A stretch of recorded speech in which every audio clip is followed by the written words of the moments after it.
Саламатсыңарбы, урматтуу студенттер. Биз бүгүн СТС, ЭАСХ жана МИЭЛЕП 1.19 тайпаларынын студенттери менен математика сабагын өтөбүз. Сабакты даярдаган Ош технологиялык университетинин гуманитардык технологиялык колледжинин математика жана статистика кафедрасынын окутуучусу Омошова Марияхан. Өзүбүзгө шарт түзүп, окуу куралдарыбызды даярдап алабыз.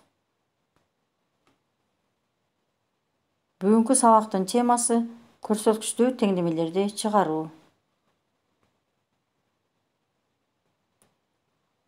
Сабактын максаты көрсөткүчтүү теңдеме жана көрсөткүчтүү теңдемелерди чыгаруунун ыкмаларын өздөштүрөбүз. Негизги базалык билимге таянуу менен теңдемелерди чыгарууда алгебралык операцияларды аткара билебиз. Теңдемелерди текшерүүдө белгисиздин ордуна сан маанисин коюп, эсептөөлөрдү жүргүзө алабыз. Билим билгичтиктерге өз алдынча жетүүгө жана практикада колдоно алабыз. Коомдогу өзгөрүүлөргө ыңгайлашууга тарбияланабыз. Күтүлүүчү натыйжалар. Теңдемелердин шартына карап, теңдемелерди чыгаруунун ыкмаларын өздөштүрүп, берилген теңдемени чыгара алсак. Теңдемелерди чыгарууда негизги базалык билимдерибизди колдоно алсак. Берилген теңдемелерге текшерүү жүргүзө алсак. График жолу менен айрым учурда берилген теңдемелердин чиймелерин колдонуп, жакындатылган чыгарылыштарын таба алсак. Интернет булактарын максаттуу пайдалана алсак, анда бүгүнкү сабагыбыз максатына жетет. Жашоодогу эң ырахат тартуулаган нерсе башкалар колуңдан келбейт деп айткан нерсени жүзөгө ашырып көрсөтүү. Өтүлгөндөрдү кайталоо. Көрсөткүчтүк функция деп кандай функцияны айтабыз? Эске салабыз. Y барабар A-нын x-нчы даражасы түрүндөгү функцияны көрсөткүчтүк функция деп айтабыз. А 1-ге барабар эмес оң сан. Көрсөткүчтүк функциянын аныкталуу областы кандай? Көрсөткүчтүк функциянын аныкталуу областы бардык чыныгы сандардын көптүгү, ал эми маанилердин областы жалаң оң мааниге ээ болот. Көрсөткүчтүк функциясы качан өсүүчү функция жана качан кемүүчү функция болот. Функциянын А 1-ден чоң болгон учурда берилген функция өсүүчү, ал эми A'нын 0-дөн чоң, 1-ден кичине маанисинде көрсөткүчтүк функция кемүүчү болот.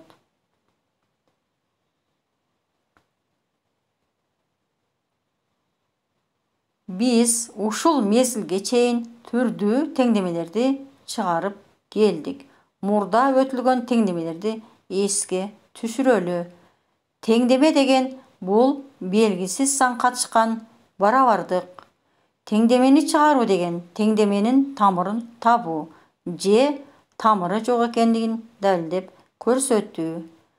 Теңдеменин тамыры деген берилген теңдемени туура барабардыкка айландыра турган сан. Бир өзгөрүлмөлүү теңдеме AX барабар B түрүндөгү теңдеме жалгыз чыгарылышка ээ боло тургандыгын билебиз. X белгисиз сан, А жана Б каалагандай сандар.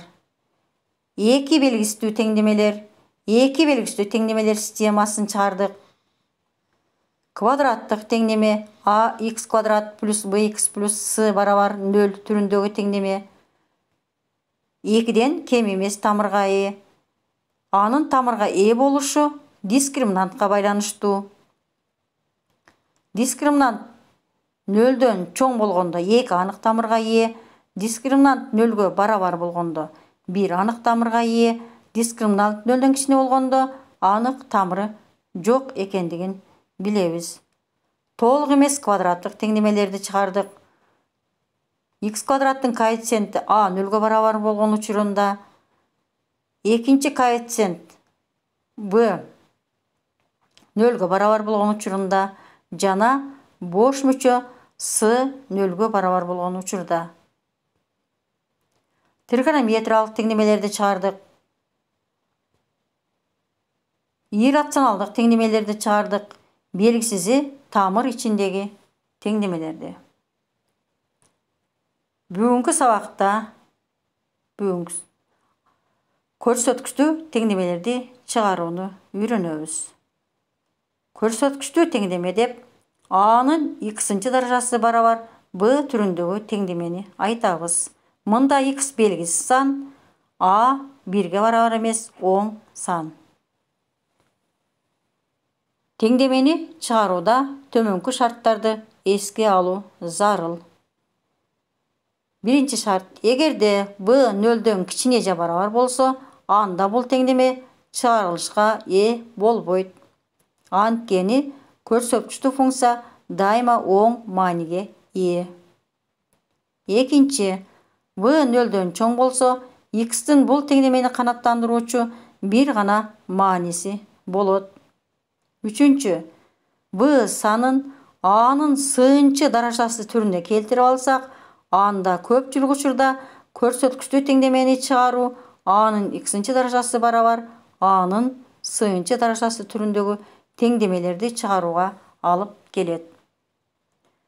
Жакшылап байкоо жүргүзсөңөр, мурдагы теңдемелерден айырмаланып, көрсөткүчтүү теңдемеде белгисиз сан даражанын көрсөтүшүндө тургандыгын байкасаңар болот.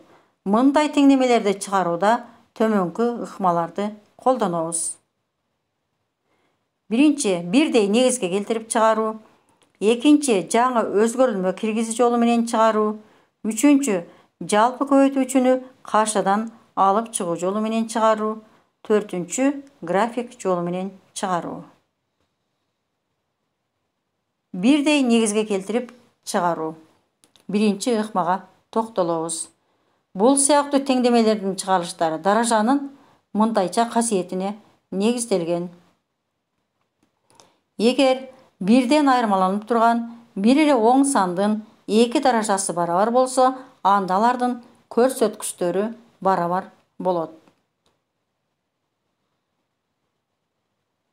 Мисал: 5-тин 3x минус 2-нчы даражасы барабар 5-тин 10 минус x-нчы даражасындагы теңдеме берилсин. Теңдемеде негиздери бирдей, анын көрсөткүчтөрүн барабарлайбыз.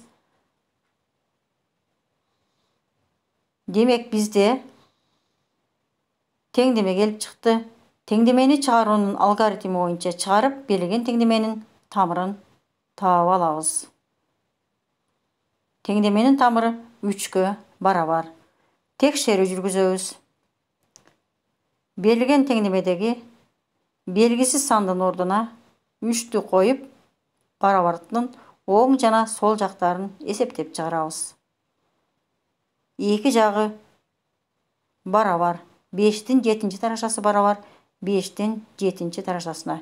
Демек, берилген 3 саны берилген теңдемени канааттандырды. Теңдеменин тамыры 3-кө барабар. Жообу 3.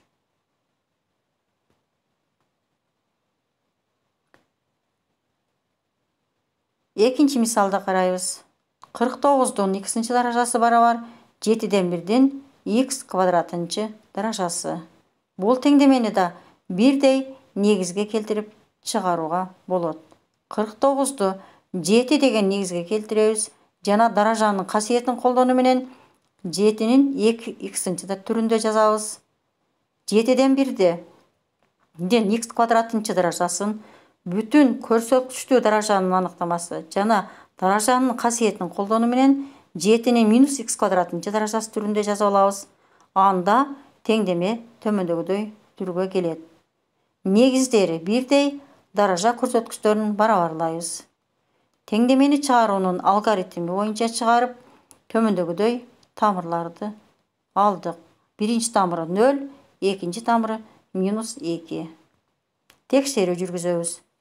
Биринчи тамырды 0-дү берилген теңдемедеги белгисиз x'тин ордуна коюп, текшерүү жүргүзөбүз.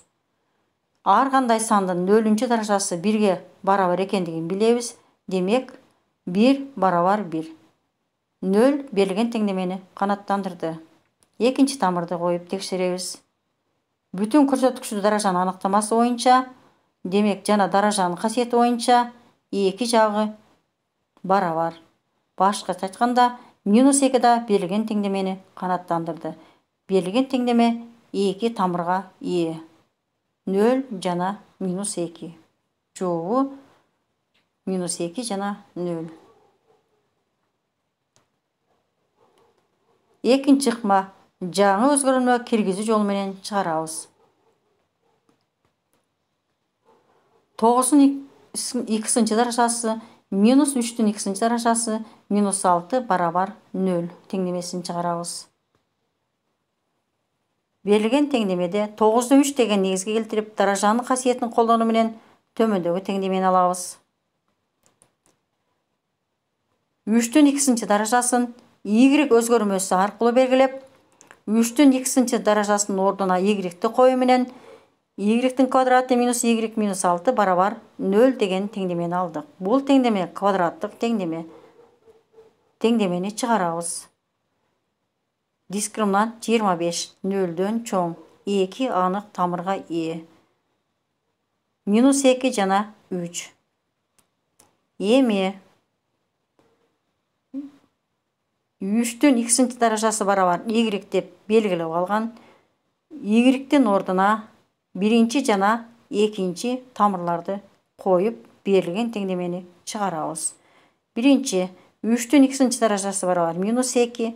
Бул учурда теңдемебиз чыгарылышка ээ болбойт. Анткени b -2ге барабар болду.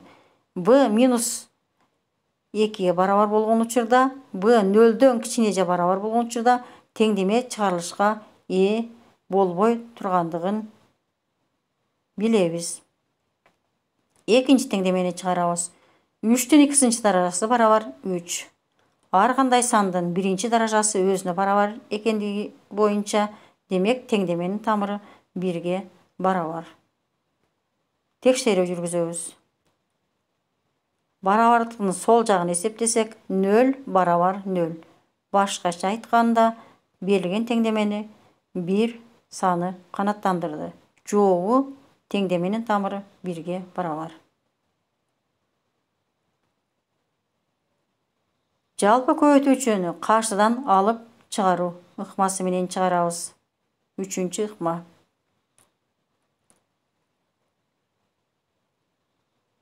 Бизге төмөндөгү теңдеме берилсин. 5-тен x плюс 1 даражасы минус 5-тен x минус 1 даражасы барабар 24. Даражанын касиеттерин колдонуп, төмөнкү теңдемени алабыз. Негиздери бирдей болуп көбөйтүлгөн учурда даража көрсөткүчтөрү кошулат. Негиздери бирдей болуп, негиздери бөлүнгөн учурда даража көрсөткүчтөрү кемитилет деген касиеттердин негизинде жазып алдык. 5-тин х даражасы жалпы көбөйтүүчү кашанын сыртына чыгарабыз. Кашанын ичин эсептеп, төмөнкү теңдемени алабыз. Эки жагын тең 5-тен 24-кө бөлүп жиберип, 5-тин х даражасы барабар 5 деген теңдемеге келдик. Бул теңдемеден да теңдеменин тамырын 1 экендигин таап алгы болот. Анткени ар кандай сандын биринчи даражасы өзүнө барабар. Текшерүү жүргүзөбүз. Берилген теңдеменин сол жагын эсептейбиз. Демек, 24 барабар 24. Берилген теңдеменин тамыры 1 берилген теңдемени канаттандырды. Демек, теңдеменин тамыры 1ге барабар. Жооп 1. график жолу менен чыгарабыз. 4-чү ыкма. Бизге төмөндөгү теңдеме берилсин. 2-нин x даражасы барабар x плюс 4. Бул теңдемени график жолу менен чыгаруу үчүн төмөнкү функциялардын графиктерин түзөбүз. Биринчи функциябыз y барабар 2-нин x даражасы көрсөткүчтүү функция. Таблица түзөбүз. Экинчи функциябыз y барабар x плюс 4 сызыктуу функция. Графиги түз сызык болот. Координата тегизигине берилген функциялардын графиктерин чүрөбүз. Графиктерин чүргөндө эки функциянын графиги бир чекитте кесилишти. Кесилишкен чекитинен абсцисса огуна перпендикуляр чүрөбүз. Перпендикуляр менен абсцисса огунун кесилиши берилген теңдеменин чыгарылышы болуп эсептелинет. Берилген теңдеменин чыгарылышы болжолдуу түрдө 3,2 барабар.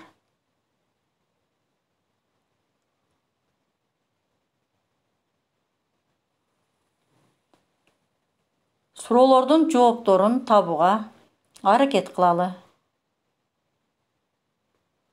Биринчи суроо: тамды неге салат?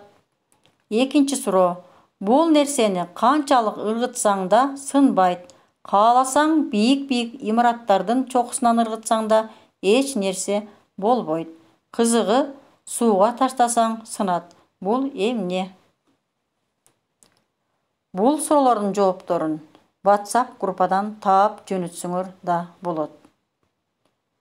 Көнүгүү чыгарууну улантабыз. Китептен номер 14 көнүгүүнүн A'сы. Бул теңдемени бирдей негизге келтирүү жолу менен чыгарууга болот. 9-ду 3 деген негизге келтирип, даражанын касиеттерин колдонуу менен төмөндөгүдөй теңдемени алабыз.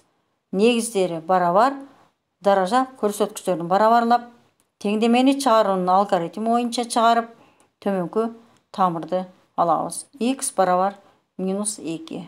Текшерүү жүргүзөбүз. Берилген теңдеменин оң жана сол жагын эсептеп, бүтүн көрсөткүчтүү даражанын аныктамасы боюнча, демек 9-дан 1 барабар 9-дан 1.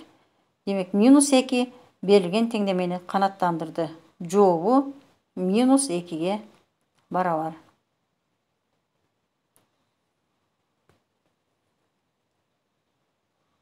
Бысын чыгарабыз. 3-түн x квадратынчы даражасы -5x плюс 6 барабар 1. Бул теңдемени да бирдей негизге келтирип чыгарсак болот. Ар кандай сандын 0-чү даражасы 1-ге барабар. Демек 1-ди 3-түн 0-чү даражасы деп жазып алдык. Теңдеме негиздери бирдей, даража көрсөткүчтөрүн барабарлайбыз. Бизге квадраттык теңдеме келип чыкты. Теңдеменин дискриминантын табабыз. Дискриминант 1 0-дөн чоң, 2 анык тамырга Биринчи тамыры 2, экинчи тамыры 3. Текшерүү жүргүзөбүз. Биринчи тамыр 2-ни берилген теңдемедеги белгисиз x-тин ордуна коюп, теңдеменин сол жагын чыгарабыз. Барабардыктын сол жагын эсептеп чыгарсак, демек 1 барабар 1. 2 берилген теңдемени канаттандырды. Экинчи тамырды коюп эсептейбиз. 3-тү берилген теңдемедеги белгисиз x-ин ордуна коюп эсептеп чыгарсак, бул учурда да 1 барабар 1. Башкача айтканда, 3 да берилген теңдемени канаттандырды. Берилген теңдеменин 2 тамыры бар. Биринчи тамыры 2, экинчи тамыры 3. Жоопторун жазабыз.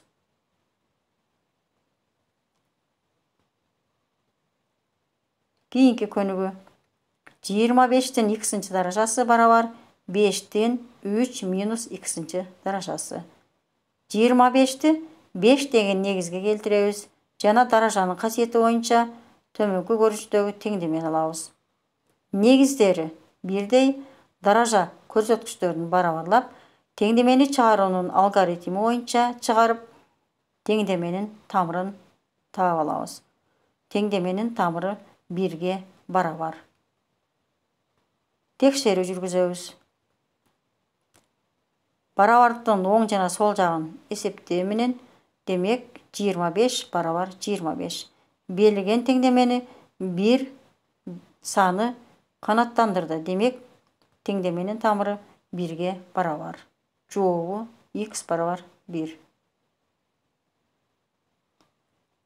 15-нчи көнүгүнүн асын чыгарабыз.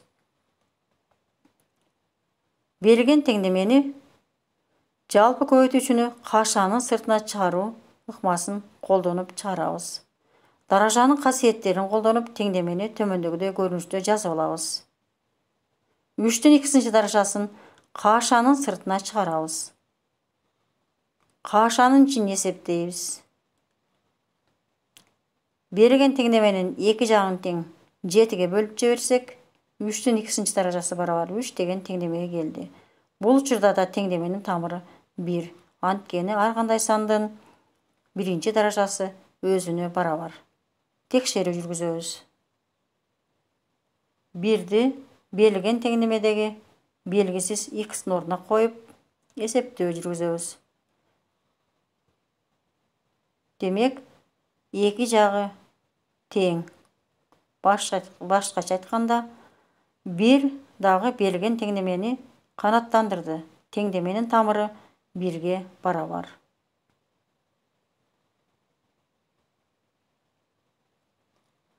Жумуртка сыртынан сынса жашоо бүтөт, ичинен сынса жашоо башталат.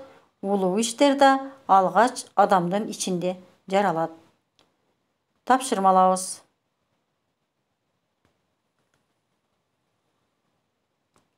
Көнүгүүлөрдү жазабыз.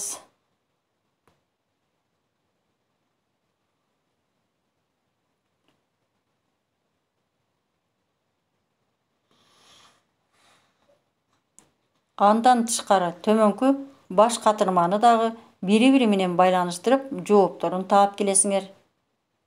Сабактан түшүнүксүз суроолор боюнча сабакты кайталап көрүү мүмкүнчүлүгүнө ээ болосуңар. Кайтарым байланышка WhatsApp группадан чыксаңар болот. Тапшырманын жоопторун да мен WhatsApp группадан күтөмүн. Кийинки сабакта көрүшкөнчө саламатта калгыла. Көңүл бурганыңыздар үчүн чоң рахмат.